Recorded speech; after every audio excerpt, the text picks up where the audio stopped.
একজনকেও দেখতে পাচ্ছি না, এমনকি বিভাসকে মাথায় রেখেও বলছি। সেটা হচ্ছে বেনিসংহার নাটকে একটা ছোট অংশ আছে। সেই নাটকে এরা পাত্রপাত্রী নয়, অল্প সময়ের জন্য নাটকে অংশ নিয়েছে। মহাভারতের যুদ্ধ চলছে, চারদিকে রক্ত প্রবাহ বয়ে যাচ্ছে, এবং একজন রাক্ষস আর রাক্ষসী তারা স্বামী স্ত্রী। রাক্ষসীর নাম রুধিরগন্ধা, অর্থাৎ বুঝতেই পারছেন নামের অর্থ, রুধির মানে রক্ত, রুধিরগন্ধা। আর তার স্বামীর নাম মানে রাক্ষসটার নাম হচ্ছে বসাপ্রিয়, মানে হচ্ছে কি মাংস যার প্রিয়।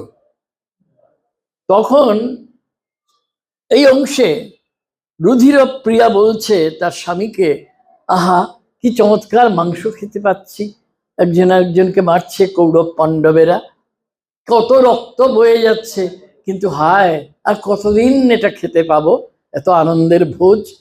তখন বশপ্রিয় তাকে বলেছিল, প্রিয়ে তুমি ভয় পেও না, ভাই যখন ভাইয়ের বুকে ছুরি বসায় এই রক্ত প্রবাহ সহজে থামে না, অতএব তোমার মাংসেরও অভাব হবে না, রক্তেরও অভাব হবে না। তো আমরা কি রুধিরপ্রিয়া আর বশপ্রিয়র বংশধর, নাকি আমরা মানুষের বংশধর?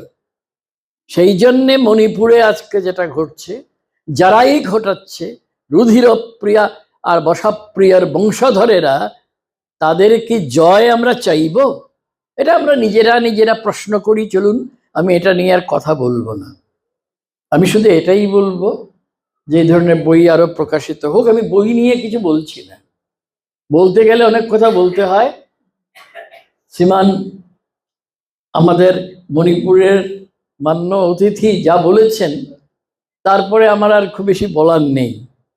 একটি কথা না বলে যেন কিরকম মানে উসখুস করছি মনে মনে, তাই বলছি যে আমরা তো এমনিতে মণিপুরের প্রাচীন যে লোককথা, এটা আমরা পড়তাম কি, কিন্তু বাংলা ভাষায় হওয়াতে আমাদের একটা সুবিধে হয়ে গেছে।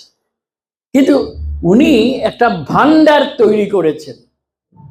আপনারা সবাই জানেন যে বিয়ে বাড়িতে, আমি একটা বাজে কথা বলছি, বিয়ে বাড়িতে মিষ্টান্ন বিতরণের ভার কারোর না কারোর থাকে। আমি আজকের দিনের কথা বলছি না, আমার আর বিভাসের তরুণ সময়ের কথা বলছি। হ্যাঁ, আমরাও এক সময় তরুণ ছিলাম, তো আমাদেরও বিয়ে টিয়ে হয়েছিল। তো এই সময় যারা এটা পাহারা দেয় সাধারণত নির্লোভ হয়, অন্যদের মিষ্টান্ন বিতরণ করে নিজে খায় না।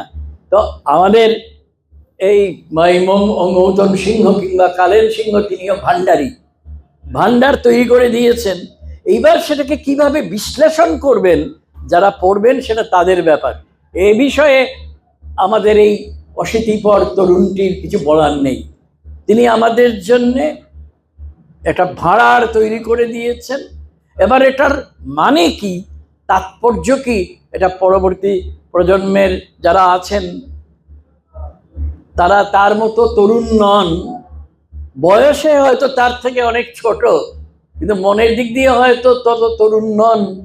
কিন্তু তাদের মধ্যে তারুণ্য আসুক, এটাই আমি আশা করব সবার হয়ে, আপনাদের সবার হয়ে।